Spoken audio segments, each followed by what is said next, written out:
नमस्कार विद्यार्थी मित्रांनो, आज आपण भारतीय समाजाचे वर्गीकरण समाजशास्त्रामधील नवीन अभ्यासक्रमानुसार पाठ क्रमांक 2 याचा स्वाध्याय बघणार आहोत। तरी आपल्या चॅनल आपण सबस्क्राईब नसेल केलं तर सबस्क्राईब करा, कारण यामध्ये स्पर्धा परीक्षेच्या संदर्भातील देखील व्हिडिओ आपले प्लेलिस्टमध्ये उपलब्ध आहेत, ज्यामध्ये राज्यशास्त्र व अर्थशास्त्र जे आहेत, तसेच इयत्ता 12वी अर्थशास्त्र व राज्यशास्त्र या दोन्ही विषयावरील प्लेलिस्टमध्ये आपले व्हिडिओ उपलब्ध आहेत। तरी आपण आपलं चॅनल सबस्क्राईब केल्यानंतर आपल्याला येणाऱ्या नवीन व्हिडिओचं नोटिफिकेशन मिळणार आहे, म्हणून आपण आपलं चॅनल सबस्क्राईब करावं। तर बघा, आता याच्यामधील पहिलं बघू आपण प्रश्न क्रमांक 1 जे आहे तर ते बघू। पहिली रिकामी जागा दिलेली आहे बघा, रिकामी जागा क्रमांक 1। रिकामी जागा या समुदायामध्ये दुय्यम प्रकारचे नातेसंबंध महत्त्वाचे असतात। पर्याय आहेत ग्रामीण, आदिवासी, शहरी। याचं योग्य उत्तर असेल शहरी, कारण शहरी या समुदायामध्ये दुय्यम प्रकारचे नातेसंबंध महत्त्वाचे असतात। बघा, या ठिकाणी दुसरी आहे 55% पेक्षा जास्त आदिवासी लोकसंख्या भारताच्या रिकामी जागा भागात आढळते। बघा, पर्याय आहेत पश्चिम, मध्य आणि दक्षिण। तर याचं योग्य उत्तर असेल मध्य, कारण 55% पेक्षा जास्त आदिवासी जी लोकसंख्या आहे ते भारताच्या मध्य भारतामध्ये दिसून येते। त्यानंतर बघू आपण आता म्हणजे प्रश्न क्रमांक 1 मधील 2। बघा, प्रश्न क्रमांक 1 मधील ब आहे चुकीची जोडी दुरुस्त करून लिहा। बघा, इथे जोड्या दिलेल्या आहे, एक चुकीची जोडी ओळखून आपल्याला ती दुरुस्त करायची असते। बघा, अ आहे जमीन मालक, जमीनदार। ब आहे ग्रामीण विकासासाठी घेतलेला पुढाकार, समुदाय विकास कार्यक्रम। क आहे शासनाच्या त्रिस्तरीय व्यवस्था म्हणजे एकात्मिक ग्रामीण विकास कार्यक्रम। आणि ड आहे प्राथमिक व्यवसाय, पारंपरिक समाज। तर यातली दुरुस्त जोडी आहे ग्रामीण शासनाची त्रिस्तरीय व्यवस्था, याला आपण पंचायत राज असे म्हणतो, कारण आपल्याला माहिती आहे पंचायत राजमध्ये ग्रामपंचायत, पंचायत समिती आणि जिल्हा परिषद याचा समावेश होतो, आणि याला आता आपला संविधानिक दर्जा देखील मिळालेला आहे, म्हणून क ही दुरुस्त जोडी आहे। बघा, 1 मधलं क आहे चौकटीत दिलेल्या पर्यायापैकी योग्य संज्ञा ओळखून विधाने पुन्हा लिहायची आहेत आपल्याला। बघा, चौकटीमध्ये काय दिलेलं आहे, शहरी समुदाय, देवराई, ग्रामदेवता, चेतनावाद, जीवात्मवाद, निसर्गवाद आणि मानववाद। तर बघा, याच्यामध्ये पहिलं दिलेलं आहे आदिवासी समुदायातील पवित्र वने। तर याला जो चौकटीतला शब्द आहे तो त्याला म्हणतात देवराई। आदिवासी समुदायात पवित्र वनाला देवराई समुदायाचे। त्यानंतर नंबर 2 आहे पांढरपेशी गुन्हेगारीची उदाहरणे। बघा, आता पांढरपेशी गुन्हेगारीची जे उदाहरणे आहेत तर ती शहरी समुदायामध्ये जास्त घडतात, म्हणजे शहरी समुदाय। त्यानंतर प्रश्न क्रमांक 1 आहे ड अधोरेखित शब्द दुरुस्त करून विधाने पुन्हा लिहा। बघा, शहरी समुदायातील व्यक्तीचे स्थान बहुतांश वेळा अर्पित स्वरूपाचे असते। आता इथे अंडरलाईन कुठे आहे, अर्पित या ठिकाणी। याचं योग्य उत्तर असेल शहरी समुदायातील व्यक्तीचे स्थान बहुतांश वेळा अर्जित स्वरूपाचे असते, म्हणजे अर्पितला आपण काय दुरुस्त केला या ठिकाणी शब्द, तो आपण केलेला आहे अर्जित। त्यानंतर बघू आता याच्यामधील दुसरं, निर्जीव वस्तूचे पूजन करण्याच्या पद्धतीला जीवात्मवाद असे म्हणतात। अंडरलाईन कुठे आहे, जीवात्मवाद। तर मग याचं उत्तर काय असेल, निर्जीव वस्तूंचे पूजन करण्याच्या पद्धतीला चेतनावाद असे म्हणतात। त्यानंतर बघा दुसरं, प्रश्न क्रमांक 2 टिपा लिहा, शहरी समुदायाच्या समस्या। बघा, आता पहिली समस्या आहे लोकसंख्येचा वाढता दबाव, नैसर्गिक कारणामुळे आणि स्थलांतरामुळे शहरातील लोकसंख्या ही झपाट्याने वाढ होत आहे। यामुळे निवास, आरोग्य सुविधा, दळणवळण, पाणी पुरवठा, वीज पुरवठा, शिक्षण इत्यादी नागरी सुविधांवर प्रचंड ताण आला आहे। या प्रचंड ताणामधून दारिद्र्य, बेरोजगारी आणि अल्परोजगार तसेच यामध्ये मग चोरीसारखे प्रमाण आणि सामाजिक समस्याचे प्रमाण दिवसेंदिवस आपल्याला शहरी भागामध्ये वाढत असलेले दिसून येते.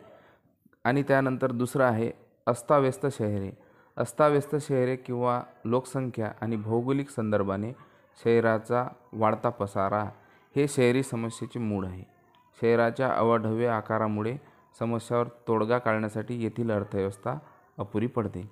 तिसरं आहे निवास आणि झोपडपट्ट्या. लोकसंख्येच्या दाटीमुळे शहरी भागात निवास व्यवस्थेची कमतरता जाणवते व ग्रामीण भागातून शहरी भागामध्ये स्थलांतर केलेल्यांना शहरामध्ये राहण्याची सोय उपलब्ध होत नाही. आपल्याला माहीत असेल स्लॅमडॉग मिलिनियर हा जो पिक्चर बनला हा मुंबईच्या झोपडपट्टीवर आधारित आहे. कारण सर्वात मोठी आशिया खंडातील झोपडपट्टी ही मुंबईमधील धारावी आहे, हे आपल्याला सर्वांना माहीत आहे. त्यानंतर चौथा आहे बेरोजगारी. भारतातील शहरी बेरोजगारीचे प्रमाण श्रमिकांच्या प्रमाणाच्या 15 ते 25% इतके आहे. शिक्षित लोकांमध्ये ही टक्केवारी अजून जास्त प्रमाणात आढळते. शहरी भागामध्ये म्हणजे निम्मे लोक 4 महानगरामध्ये राहतात. दिल्ली, मुंबई, कोलकाता आणि चेन्नई येथे आहेत. त्यानंतर आहे भिक्षावृत्ती. शिक्षण आणि कौशल्याची कमतरता असल्यामुळे शहरी भागात गरीब लोक हे शहराकडे वळताना दिसतात आणि त्यांची जीवनशैली म्हणजे भिक्षा मागणे ही बनून जाते. महानगरामध्ये यांच्या संघटित टोळ्या सक्रिय होताना आढळतात. बरेचदा पालकाकडून मुलांना भीक मागण्यासाठी विकले जाते. त्यानंतरचा प्रश्न आहे चौथा, पुढील संकल्पना सुधारणाद्वारे स्पष्ट करा. याला एकूण 4 गुण असतात. तर पहिली आहे टीप शहरी गुन्हेगारी. याचं उत्तर आहे शहरी गुन्हेगारी वाढत्या शहरीकरणाचा परिपाक आहे. बघा आता असा प्रचलित समज आहे की झोपडपट्टीत राहणारे दारिद्र्य आणि उपेक्षित गुन्हेगारीकडे वळतात. मात्र हा समज चुकीचा आहे. खरं झटपट पैसा प्राप्त करून ऐशोआरामी जीवन जगण्यासाठी वरिष्ठ वर्गातील लोकही गुन्हेगारीकडे वळताना आपल्याला दिसतात. आयुष्यात एका टप्प्यावर म्हणजे झालेल्या सुशिक्षित तरुणही गुन्हेगारीकडे वळतात. राजकारणी आणि अभिजन वर्गाच्या आशीर्वादाने गुंडांच्या ज्या आहेत तर ह्या म्हणजे त्यांची हिंमत वाढत जाते. कालांतराने हेच गुंड पैशाचा आणि पाशवी बळाचा वापर करून राजकारणात प्रवेश करतात आणि उच्चपदस्थ बनतात आणि मग अपहरण, त्यानंतर चोरी, सायबर गुन्हे व तसेच आर्थिक गुन्हे हे आपल्याला शहरी भागामध्ये मोठ्या प्रमाणात वाढत असताना दिसतात. म्हणजे उदाहरणार्थ आपल्याला दाऊद इब्राहिम आणि छोटा राजन हे गुंड म्हणजे शहरी भागात, तसेच हर्षद मेहतासारखे जे आहे पांढरपेशे गुन्हेगार हे देखील आपल्या भारतामध्ये होऊन गेलेले दिसतात. त्यानंतर आहे प्रश्न क्रमांक 3, फरक स्पष्ट करा. बघा यामधलं पहिलं आहे ग्रामीण अर्थव्यवस्था आणि शहरी अर्थव्यवस्था. बघा ग्रामीण अर्थव्यवस्थेमध्ये बघू आपण आता. नंबर 1, ग्रामीण अर्थव्यवस्था कृषीप्रधान आहे व ग्रामीण भागातील 80% लोकसंख्या उपजीविकेचे साधन म्हणून शेती करते आणि शेतीशी निगडीत व्यवसाय करते. तर हाच मुद्दा बघू आपण शहरी अर्थव्यवस्थेमध्ये. शहरी अर्थव्यवस्था बाजारपेठेवर आधारित आहे. कारखानदारी व सेवा क्षेत्रात लोकांना रोजगार उपलब्ध होतात. यामधला दुसरा मुद्दा आहे ग्रामीण अर्थव्यवस्थेमधला. स्वातंत्र्योत्तर कालखंडात ग्रामीण अर्थव्यवस्थेला ऊर्जितावस्था प्राप्त व्हावी यासाठी कृषी मालावर प्रक्रिया करणारे उद्योग सहकारी तत्वावर सुरू करण्यात आले. शहरी भागामध्ये दुसरा मुद्दा बघू. स्वातंत्र्योत्तर कालखंडात 19व्या शतकाच्या माध्यमातून औद्योगिक शहरे विकसित झाली आणि स्वातंत्र्योत्तर कालखंडात औद्योगिकरणास प्रोत्साहन देण्यात आले. ग्रामीणमध्ये तिसरा मुद्दा बघू. ग्रामीण अर्थव्यवस्थेवर बड्या जमीनदार वर्गाचे वर्चस्व आहे. शहरीमध्ये शहरी अर्थव्यवस्थेवर कारखानदार भांडवलदार वर्गाचे वर्चस्व आहे. चौथा मुद्दा, ग्रामीण अर्थव्यवस्थेत छोटे आणि सीमांत शेतकरी व शेतमजूर हे दुर्बल घटक आहेत. इकडं चौथा मुद्दा शहरी अर्थव्यवस्थेमध्ये. शहरी अर्थव्यवस्थेत असंघटित क्षेत्रात कामगार हे दुर्बल घटक आहेत. त्यानंतर बघू आपण आदिम समुदाय आणि शहरी समुदाय. म्हणजे आदिम समुदाय ज्याला आदिवासी समुदाय म्हणतो आपण आणि शहरी समुदाय म्हणजे नागरी समुदाय. बघा पहिला मुद्दा आहे आदिममधला. आदिवासी समूह विखुरलेले असून एक जमात दुसऱ्या जमातीपासून अलग असते. तर इकडं शहरी समुदाय अनेक जाती, धर्म व पंथ यांनी बनलेला असून हे लोक एकमेकांजवळ एकाच वस्तीत राहतात. दुसरं आहे दळणवळण. बघा, म्हणजे दळणवळणाच्या अपुऱ्या साधनामुळे या समूहाच्या बाहेरच्या जगाशी फारसा संपर्क नसतो. तसेच त्यांचे जीवन त्यांच्याच भूप्रदेशात सामावलेले असते. शहरी भागामध्ये बघा, दळणवळणाच्या साधनामुळे विविध शहरे व खेडी एकमेकाशी जोडलेली असतात. या ठिकाणी हवाई मार्ग देखील असतात, रेल्वे मार्ग देखील असतात. तसेच नोकरी, धंदा, व्यवसाय याकरिता शहरी लोकांना घरापासून दूर जावे लागते आणि इतरांची मदत घ्यावी लागते. तिसरा मुद्दा आहे, या समुदायाचे जीवन सर्वस्वी निसर्गावर अवलंबून असते, त्यामुळे त्यांच्या जीवनावर निसर्गाचा प्रभाव असतो. तिसरा आहे, शहरी भागामधील या समुदायावर कृत्रिम व मानवनिर्मित पर्यावरणाचा प्रभाव अधिक असतो. पाणीपुरवठा, वीज पुरवठा, अन्न पुरवठा इत्यादी सुविधा मानवनिर्मित आहेत. चौथा मुद्दा बघा, आदिम समुदायामध्ये या समुदायात शैक्षणिक व आर्थिक मागासलेपण आढळते. शिक्षण आणि रोजगाराच्या सोयी अत्यल्प असतात. शहरी भागामध्ये बघा, या समुदायातील लोक सुशिक्षित असतात, त्याला वेल क्वालिफाईड म्हणतो आपण. विविध प्रकारचे शिक्षण देणाऱ्या अनेक शैक्षणिक संस्था शहरात असतात आणि शहरात उद्योग, व्यवसाय आणि सेवा क्षेत्रात चांगली आर्थिक प्रगती आपल्याला झालेली दिसून येते. बघा, आता प्रश्न क्रमांक 5 दिसत आहे. हे आपल्याला म्हणजे संकल्पना चित्र आहे. इथे दिलेलं आहे, आदिम समुदायाशी सांस्कृतिक संपर्क येण्याची कारणे. हे आपल्याला 4 अंकासाठी असेल, 4 गुणासाठी. बघा, यातलं पहिलं कारण आहे ख्रिस्ती धर्मोपदेशकांचे प्रयत्न. त्यानंतर दुसरं आहे शासकीय उपक्रम आणि तिसरं आहे शिक्षणाचा प्रसार व चौथं आहे स्थलांतर. हे 4 मुद्दे आपल्याला लिहावे लागेल, जे आदिम समुदायाशी सांस्कृतिक संपर्क येण्याची कारणे आहेत. त्यानंतर बघा, प्रश्न क्रमांक 5, पुढील विधाने चूक की बरोबर ते सकारण स्पष्ट करा. बघा, पहिला दिलेला आहे, शहरी समुदायामध्ये गुंतागुंतीचे श्रमविभाजन दिसून येते. याचं उत्तर असेल, वरील विधान सत्य आहे. बघा, याचं कारणे काय आहेत. पहिलं कारण आहे, शहरात व्यवसायाचे विशेषीकरण झालेले असते. दुसरं कारण आहे, व्यावसायिक कारणास्तव आवश्यक ते श्रमविभाजन करण्यात आलेले असते. तिसरं आहे, विशेष पात्रता असणाऱ्या व्यक्तींना विशेष व्यावसायिक संधी उपलब्ध होत असते. उदाहरणार्थ, वैद्यकीय क्षेत्रातील पदवी घेतलेल्यांना डॉक्टरकीचा व्यवसाय करता येतो व LLBची पदवी घेतलेल्यांना वकिली व्यवसाय करता येतो. तसंच चौथा आहे बघा, जागतिकीकरणानंतर विशिष्ट पात्रता असणाऱ्या व्यक्तींना देशात किंवा देशाबाहेर व्यवसायाची संधी उपलब्ध होत असते.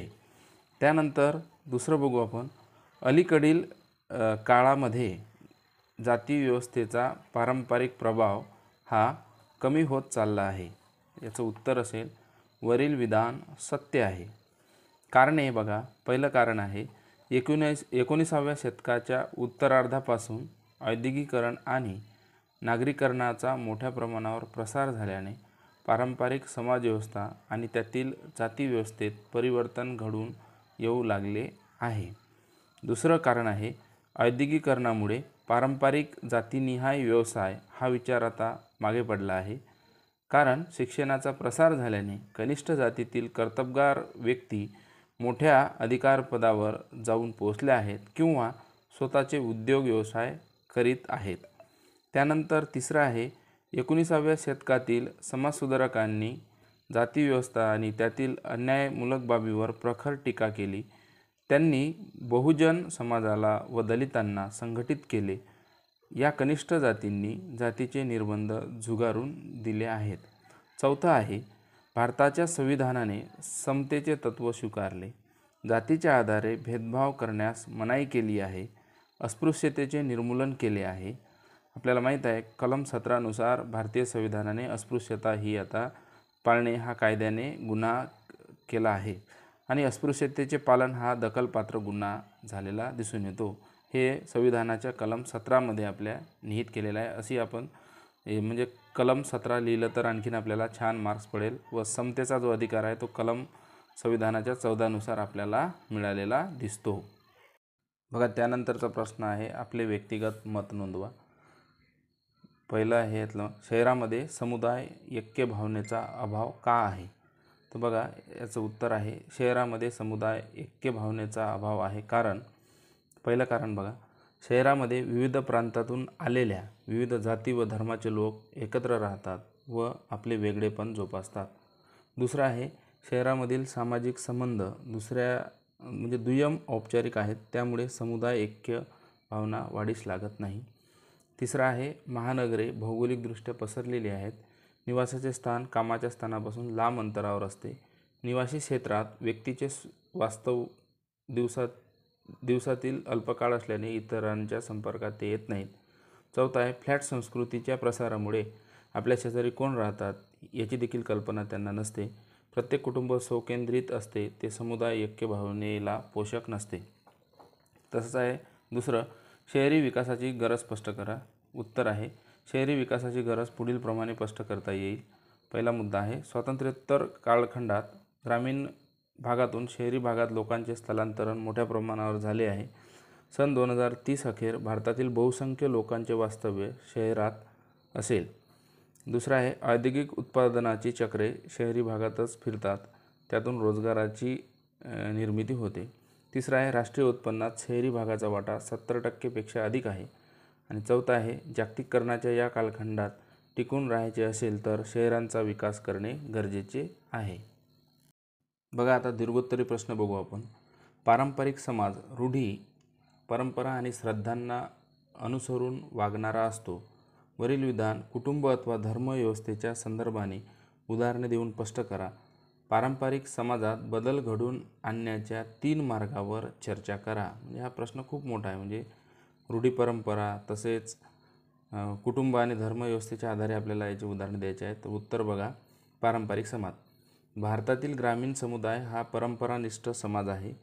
ग्रामीण समाजावर रूढी परंपरा व श्रद्धांचा पगडा असल्याने कालबाह्य झालेल्या परंपरा व अंधश्रद्धेच्या आधारे सामाजिक नियमन होत असते.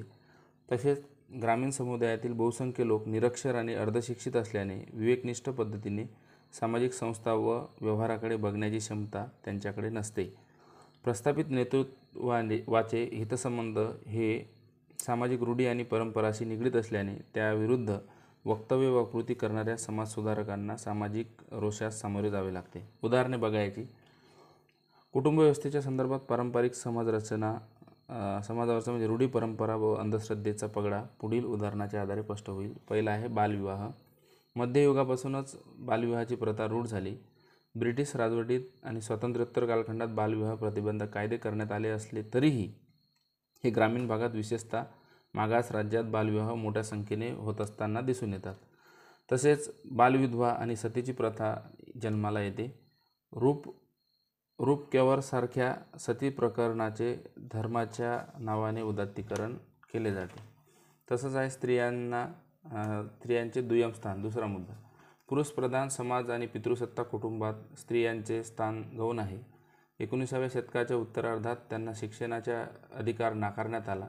आर्थिकदृष्ट्या त्या परावलंबी होत्या व मनुस्मृतीसारख्या ग्रंथात शूद्रापेक्षा स्त्रियांना हीन लेखण्यात आले होते. मनुवादी विचारांचा पगडा आजही ग्रामीण समाज आणि परंपरानिष्ठ कुटुंबावर असणे हे दुर्दैवी वास्तव्य आहे. 20व्या शतकात स्त्री पुरुष समानता सैद्धांतिक पातळीवर स्वीकारण्यात आली असली तरी स्त्रियांचे कुटुंबातील दुय्यम स्थान हे शहरी भागातील सुशिक्षित कुटुंबातील वास्तव्य परिस्थिती आहे. तिसरा आहे, हुंडा पद्धत. बघा 21व्या शतकात केवळ पारंपरिक ग्रामीण समाजातच नव्हे तर सुशिक्षित पांढरपेशा मध्यमवर्गामध्ये देखील हुंडा पद्धत ही उघडपणे आज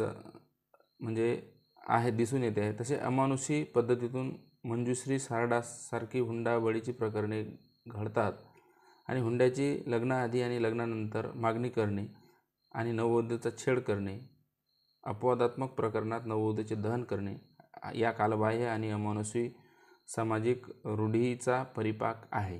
आहे, समाजात बदल घडवून आणण्याचे 3 मार्ग आहेत. बघा आता पहिला आहे, कठोर कायदे आणि त्यांची कसोशीने अंमलबजावणी. बालविवाह प्रतिबंधक कायदा, हुंडा प्रतिबंधक कायदा आणि कौटुंबिक हिंसाचार असे प्रतिबंधक कायदे करण्यात आले आहेत. त्यात सुधारणा करून त्यात पळवाटा दूर केल्या पाहिजेत. शासकीय यंत्रणेने या कायद्यांचा भंग करणाऱ्याविरुद्ध कठोर कारवाई केली पाहिजे. दुसरा आहे सामाजिक मानसिकतेत बदल. केवळ कायदे करून सामाजिक सुधारणा घडून येत नाही. समाज सुधारणींनी व महिलावादी संघटनांनी याबाबत समाजाचे प्रबोधन केले पाहिजे आणि समाजाची मानसिकता बदलण्यासाठी सातत्याने प्रयत्न केले पाहिजे.